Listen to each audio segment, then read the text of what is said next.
Mountain biking for me helps me to release endorphins and feel good, as most exercise does make people feel pretty good.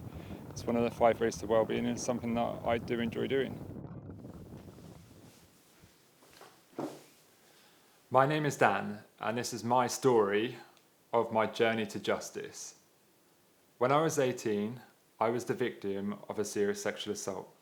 I met Sean Gilder at a pub in Norwich. I started going out into Norwich, just turned 18. What happened that night is I went to a family barbecue that I'd been invited to. He drank a lot. I then left, started driving on the way back to Norwich to drop him off, and he asked to pull over because he felt sick. I walked over to him, and at this point he overpowered me. That's when the attack happened. I reported what happened to the police, but at that time I wasn't well enough to see the investigation through. Then in 2018 I was called for jury duty. This was a rape trial as well. The experience triggered me.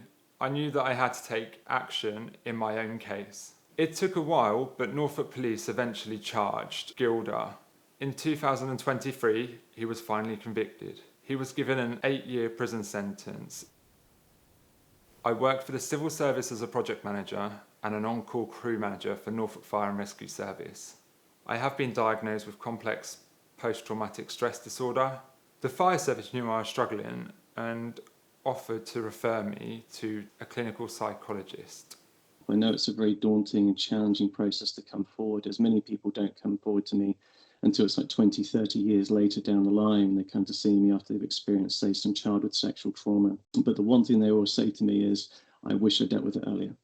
And I really encourage people to go and get help sooner rather than later. My mother was also deeply affected by what had happened to me. I felt so proud of you for sticking by what you believed in, and it was justice for you. You'd worked so hard. Mentally, it had really taken a toll on you. And we could see how you struggled. We'd always all been there for you. You know, we were just so proud. It would be good if your story can help others to speak out. I am now on the social media platform TikTok. Since I started talking about my experience of sexual assault, my number of followers has increased dramatically.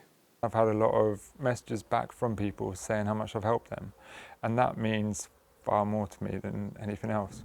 People need to talk up about these types of incidents that do happen, and they happen far too often.